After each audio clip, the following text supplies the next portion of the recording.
Has anybody heard of nonviolent communication? So nonviolent communication, if he wasn't to do that, Sanatana Goswami could say to the Muslim, you know, you're a Muslim and you're a meat eater, and let me out of here immediately. This is an outrage.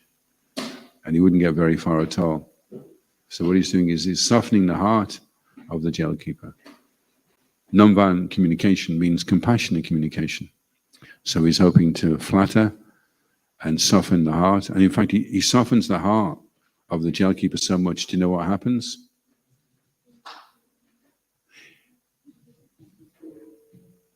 Something happens to his beard, the jailkeeper's beard. Anyone know what that is? Anyone know what happened to the jailkeeper's beard?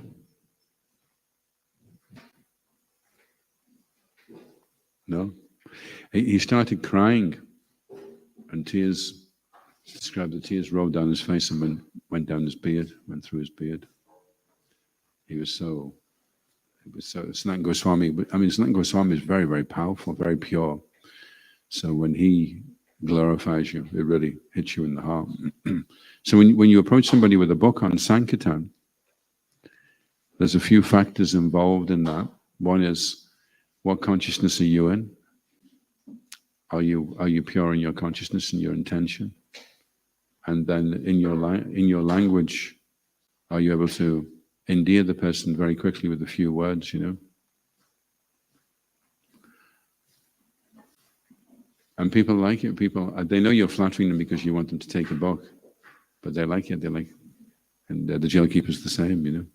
He becomes inclined, and he lets Sanatana Goswami go.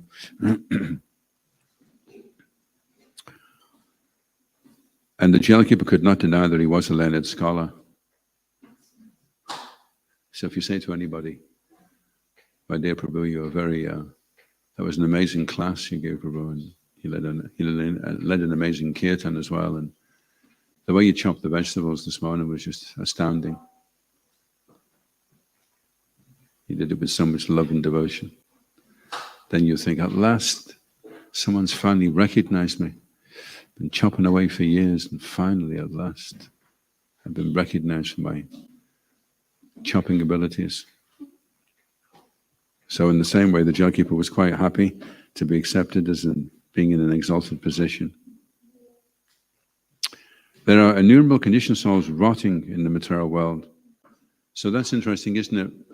Did you know that when you dust your room, my room gets dusty very, very easily, the room that I sleep in. It's within a few days, it's covered in dust. And if you take the dust and look under the microscope, you'll see that the dust is particles of skin. So I must be decomposing at a much faster rate now than I ever was before. But I'm definitely rotting in the material world. And that's why deodorants are so popular, because nobody wants people to notice that they're actually rotting away in their material bodies. So they spray it all. How are you? I'm fine. Nobody says, how are you this morning? Well, I'm okay, I guess, but I'm rotting, of course, just rotting away. Won't be long now before I'm dead. No one says that, right? But that is the fact. We're all rotting away. But because of Maya, we're putting on a brave face. And she has prakshepatika, prakshepatmika, and avaranatmika, and prakshepatmika. Anyone remember what those were?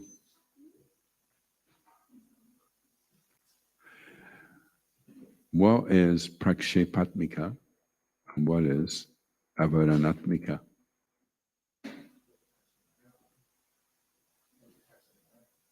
They're different, yeah. Do you know which one's which?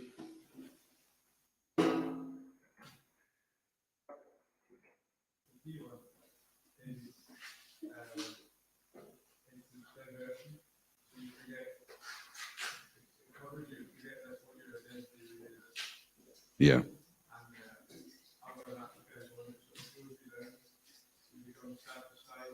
Yeah.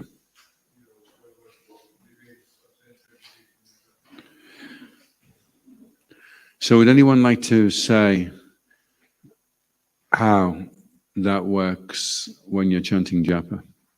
You put your bead bag on, you're gonna have a good japa period this morning. Everything seems fine. You start chanting and suddenly, for some reason, your eyelids feel very, very heavy. And the bead bag, you're looking in the bead bag to check because it sure feels like someone's put a cannonball in the bead bag this morning. You can hardly lift it. So how does Maya affect us when we're chanting our japa?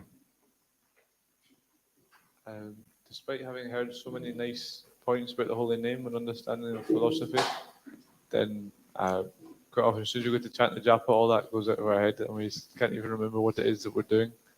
Can't even remember the fact that we're supposed to be hearing the name. We're just going through emotion. So we all know we're supposed to hear the mantra and not think of anything else. But unfortunately, what happens is we forget. We forget what we're supposed to be doing. We forget how we chanted our rounds really well the other day and why it was that we chanted them really well. Suddenly everything is forgotten. We've been put into forgetfulness. So we've been covered over by Maya. And once we're covered over, then she can throw us down. She can lower our enthusiasm, discourage us. Even our energy levels will go down if we're chanting poor japa. And then everything becomes gloomy and discouraging. So the real crucial aspect of your chanting is while you're chanting, are you able to remember? And really, a sakti is the point where you become attached, which is like remembering Krishna, and then you can't let go. You're connected all the time. So when you're chanting your japa, you may experience that. You're chanting and you really want to remember that you should be remembering, but you forget to remember. That's the problem with forgetfulness. You forget to remember how important remembering is. And anyway, it's too much energy. I just want to get these rounds done and do something a bit more interesting. So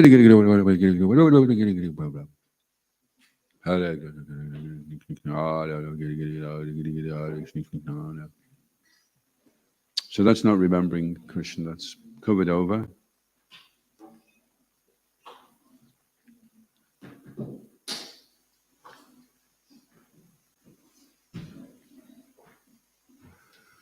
So,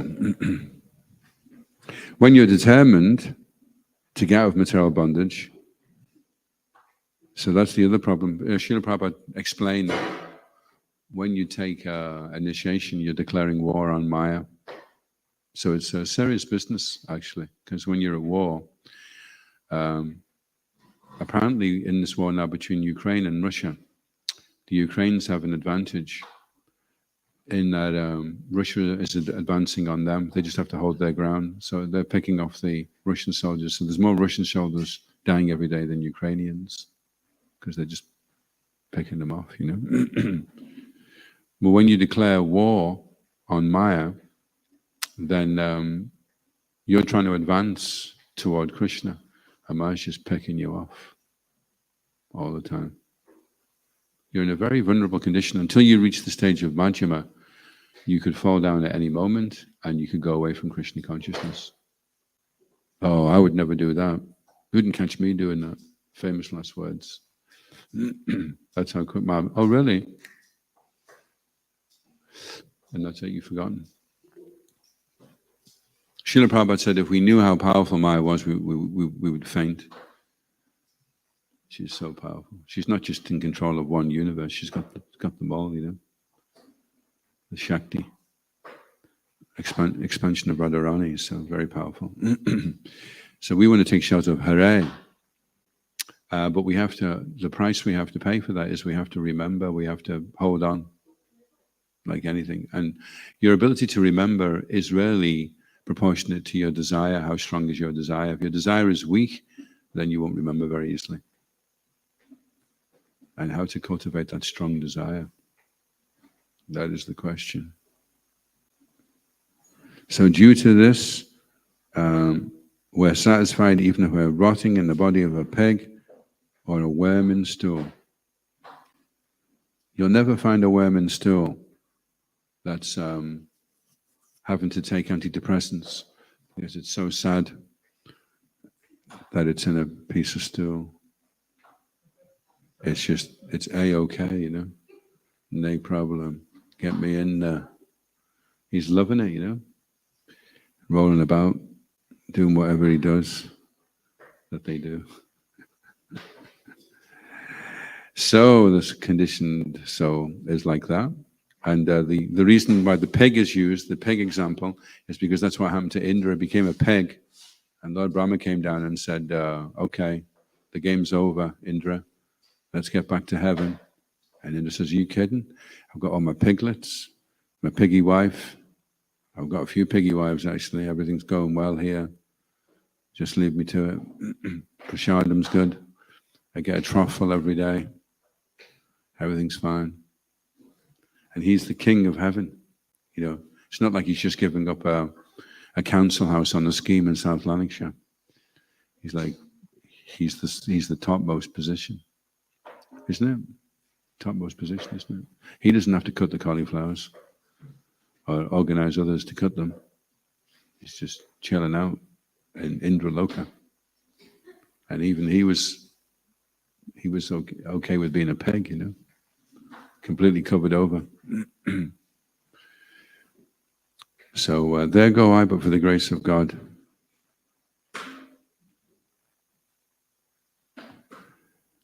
So the greatest service, then Srila Prabhu goes on to say the greatest service, and there's a verse which refers to it being the greatest service. Tavagatamritam, tapta jivanam, kavabe iditam, kalmashapaham, shravanamangalam, shrimadatatam, bhuvaginantiye, buddhida janaha. Translation, Ishan? He does know it, but he just preferred me to say it. Oh, my Lord, the nectar of your words and descriptions of your activities are the life and soul for those who are always aggrieved in this material world. Exalted personalities transmit these messages and they free one of all sinful reactions. They are full of spiritual power, and one who hears them attains all good fortune. Those who broadcast the message of Godhead are certainly the most magnificent welfare workers. Bhuvaginantiye. Buddhida. Buddhida is like very magnificent. Buddhida janaha. To all the jana, to all the population. Any questions or comments? How can we chop our vegetables more quietly? Very good question. Very profound.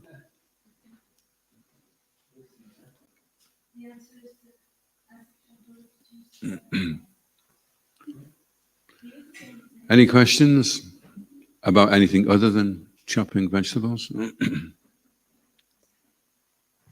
They mentioned in the purport about a Vaishnava can be judged by their ability to infuse others with Krishna consciousness. By their humility? By their ability to, by their ability to infuse others with Krishna consciousness. Oh, yeah. But this word infuse seems quite interesting. How do you enthuse someone? Infuse. Oh, infuse. Okay, well, first of all, what is the difference between being infused and being enthused?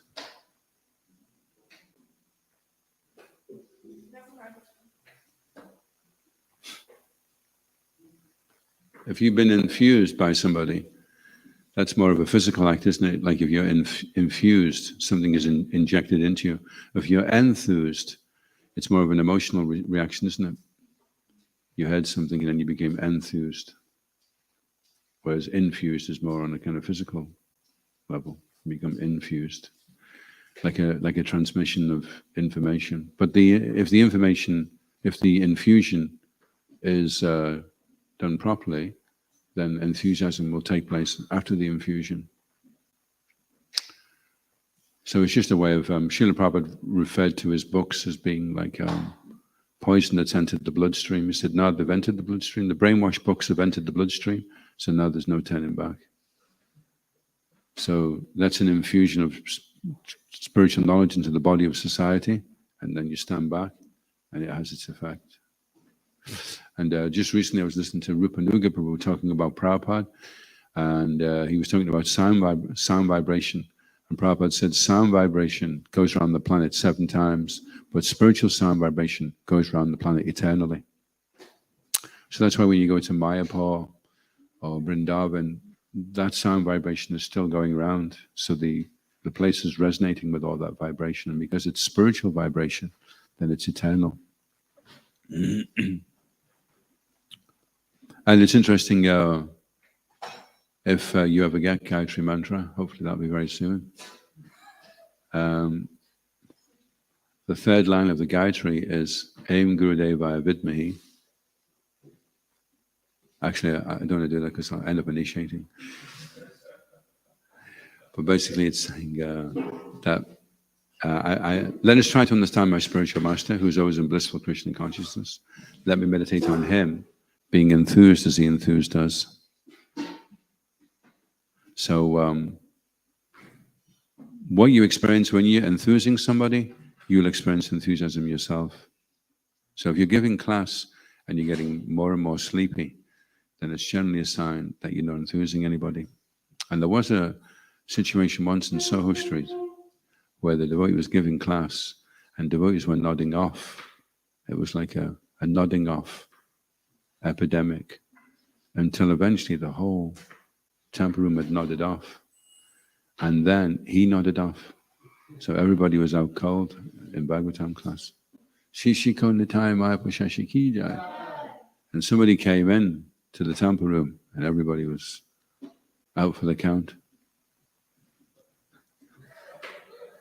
So if you're trying to enthuse somebody, if you have enthused them, then you'll become enthused yourself. But if you're not able to enthuse people, if you're deadening people's enthusiasm to practice Krishna consciousness, then you'll become deadened yourself. You know? So that's why the spiritual master is always enthused, because he is, by his classes and his kirtans, he's enthusing so many to take up Krishna consciousness, you know. And as long as the majority of his disciples are enthused, then even though he may have a few that are behaving like nonsense, that he's able to push through that. As long as the majority are being enthused, then that'll make it easier for him. He takes on that responsibility, it becomes easier to practice spiritual life if the disciples are good. But if the disciples are bad, do you want to hear the story of a bad disciple? What about, you want to hear one, yeah? You have to look this way then and pay attention, focus. Push the carrots out your mind. So there was a guru and he had 5 disciples and he was going along, and as he was going along, he was on a horse, by the way. You can ask the question at the end, okay? He's going along on his horse, and as he's going along, he goes over a low-hanging branch and it knocks his hat off. And none of the disciples say a word. They're just walking along. And then a couple of miles later, the guru's, where's my hat? And one of the disciples says, it got knocked off 2 miles ago. And he says, well, why didn't you pick it up? And the disciple says, well, you didn't tell me to. And so the guru gets really angry. He says, listen, anytime anything falls off the horse, pick it up. Is that understood? The disciple says, yes, Guru Maharaj. We are very much knowing it, no problem. So one of them runs back and gets the hat, and he's riding along again, and then the hat comes off again. But as the hat comes off, the horse gets a little fright, and it does a little horse plop. And the disciples pick up the hat and see that's dropped as well. So they put that in the hat and give it back to the guru. The guru puts his hat on. And he said, well, you said pick anything up. He said, look, I'll give you a list. Whatever's on the list, pick that up. So he writes this big list, gives it to all his disciples, and they're going along again. And the guru hits his head on the branch and it knocks him clean off the horse. He falls on the ground. And the disciples look at the list and it hasn't got guru on the list. So they all walk on with the horse and the guru is lying on the ground unconscious. So that is a story of what a bad disciple is. So we shouldn't be so stupid. We should be able to take the initiative. First of all, we get initiation, and then we have to learn to take the initiative. And sometimes that doesn't necessarily follow automatically. You may take initiation, but do you take the initiative? There's two things that destroy a community: docility and irresponsibility. Two things are the enemies of society. It's described in nonviolent communication. He quotes one sociologist. He says the two enemies of society: docility and irresponsibility. If you have a community of people where nobody wants to take the initiative, and usually the ones that don't take the initiative are the ones that are really good at blaming everybody else. Seems to go hand in hand. The inability to take the initiative increases the ability to criticize. And because they don't take the initiative, oh, you can't blame me. And because they don't take the initiative. So they're just like a dull stone. And then people, leaders that are taking initiative and doing things, oh, they shouldn't have done it like that. It's always easy to say you should have done it like this afterwards. But you didn't do anything. Like they were criticizing Srila Prabhupada that his disciples got kicked out of Japan. And Prabhupada said, well, at least they were in Japan to get kicked out. You never even got into Japan. At least they tried. And because they didn't take the initiative and they were just here, they were criticizing them for getting kicked out of Japan. You can imagine how much that's going to annoy Krishna. They tried. Okay, they didn't do it right. They made a mistake. Okay, that's fine. At least they tried. They tried to be guru. They tried to be the temple president. They tried to take responsibility. You didn't even try. You were docile and irresponsible. You have no right to criticize. You try and do it yourself first. And if you can do it better, then you can say something. Otherwise, button it, or zip it, or button it. Yes, you had a question, oh Chief of the Carrot Choppers. What was his name? Arthur Caldwell.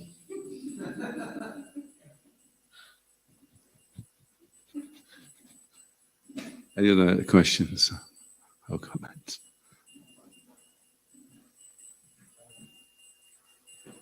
You're talking about when we enthuse others, we become enthused ourselves. Yeah.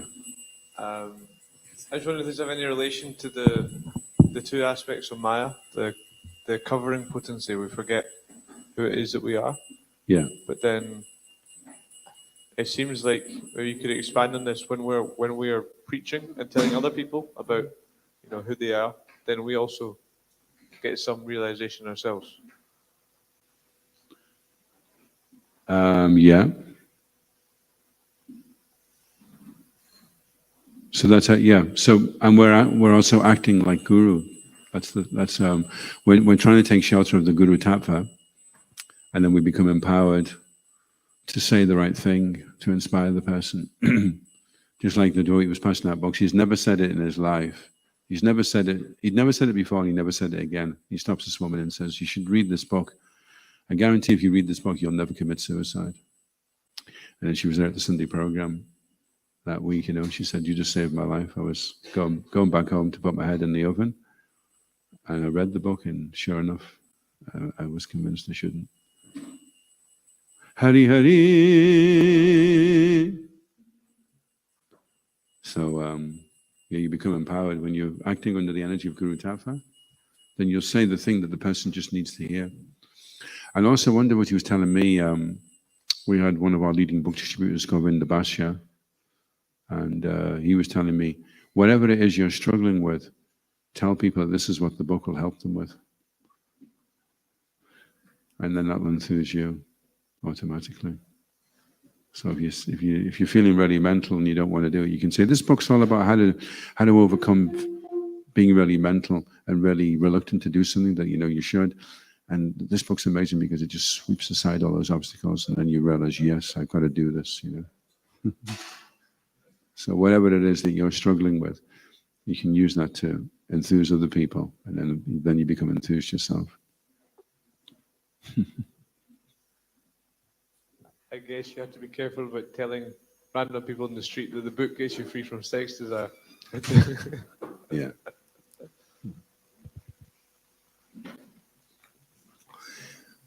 I mean, a lot of the time when we're preaching, we're actually just preaching to ourselves.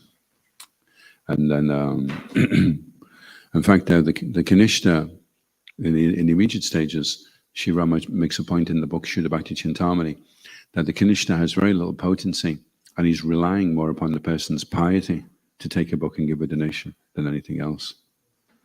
But then when he becomes a Majjhima Adhikari, he's able to give the person taste, ruchi. So the person starts getting pretty fired up, in the association of a Majjhima Adhikari, you start getting a taste yourself. Then you can really affect people. And if you're an Uttama Adhikari, you can stop a person and you can give them prema. The person's like, whoa, like Srila Prabhupada could do. So we, according to our purity, will determine our ability to transmit the message. Just like if you have an electrical current, if you have a pure element for that current to flow through, then it's very potent,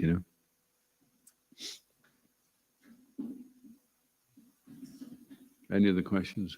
Brenda, you got a question? Oh.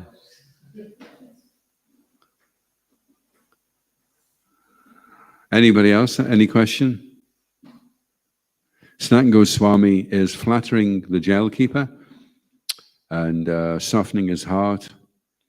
And Srila Prabhupada is making the point that the greatest welfare worker is one who can release somebody. Srila Bhaktisiddhanta Saraswati Thakur said, if he can just deliver one person, then his mission will be successful. So that's the significance of freeing somebody from the prison house of Maya.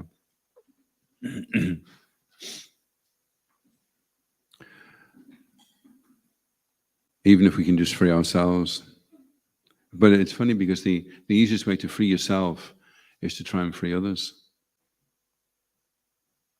Because then you automatically get out with them, In fact, even if you help somebody else get out and you fall into Maya, Prabhupada makes that point here. He says, the living entity's eternal position is to serve, to help one get released from bondages, to awaken the dormant understanding. And he makes a point there anyway that even if you free somebody else, get somebody else, it's like if you inspire somebody to take up Krishna consciousness and you later fall away from practicing Krishna consciousness and that person goes back to Godhead, then you go back to Godhead as well. So the more books that you pass out, the more you're increasing your chances of going back, because someone out there somewhere is going to read one of those books, get fired up, and become a devotee and go back to Godhead. And it'll be because you initiated the process in the first place. So when you're out there distributing books, you're giving initiation. That's what you're doing. Initiation means to start something. When you initiate something, you put something into motion. So if you go up to a hill and you start pushing boulders, Sankirtan is like going up to the top of a hill and pushing, I don't know, maybe 50 boulders yesterday I pushed out. So there are 50 boulders that are now in motion from those books going out. The process has been initiated. And if you do it every day, then how many more chances you've got of going back? We want to increase our chances, don't we? Not decrease our chances. Otherwise, we'll wallow in the quagmire. I'll just read this actually, because we're talking about worms and stool. Check this one out. This is from Shiv Ram Raj, from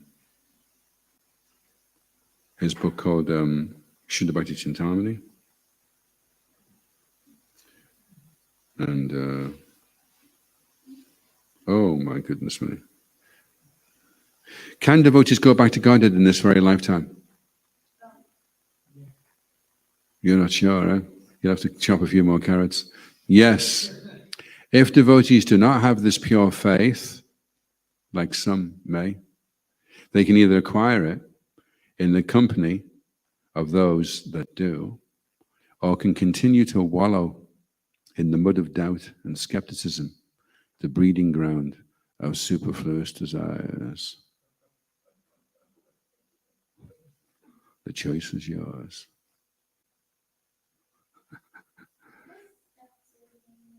What does what mean? Skepticism means a person who's critical and doubtful. I don't know about this. He just all this carrot chopping. I don't know whether really. What does what mean? Critical. Yeah. Critical is when you criticize. Criticize is when you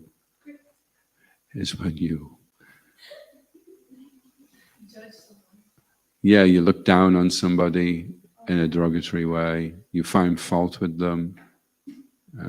Yeah, you judge them. Yeah, judging the person.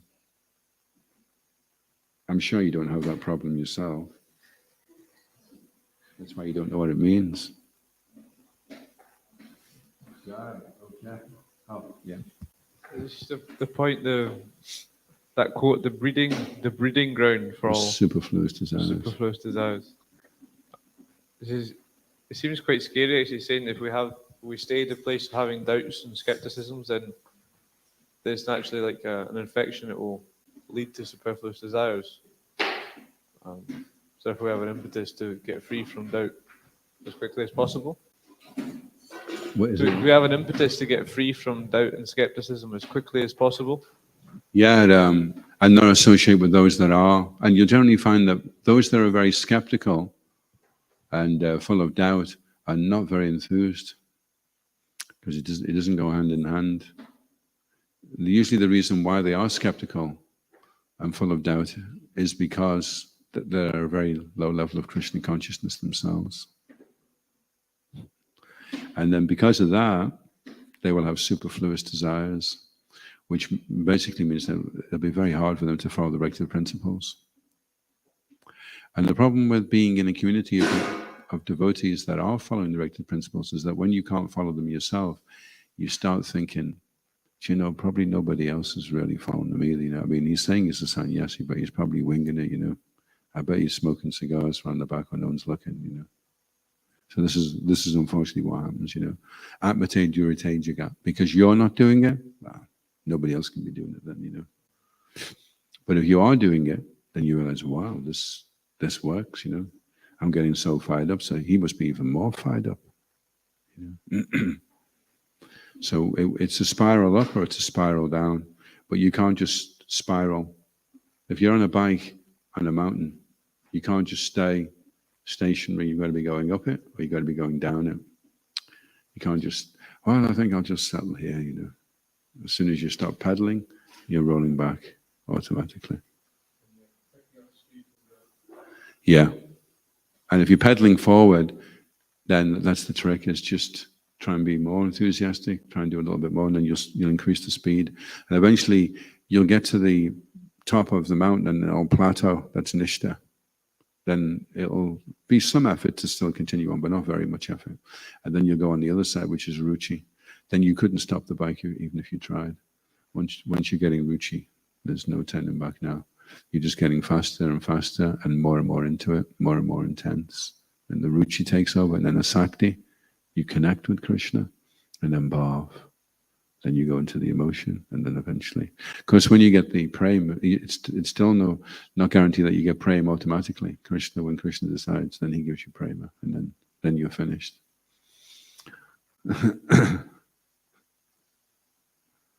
But that's a long way. But although it's a very elevated state, it may be that you achieve these very, very quickly. Caitanya Maharaj was explaining like that. He says devotees could be trying all their life, and then suddenly toward the end, they just go through these stages very, very quickly, in the last few days. Krishna can do that. Iskon Guru Vrinda ki, Srila Prabhupada ki, Gaura Premanandi, Hari Hari Bo. I'll tell you later. All of you ki jai.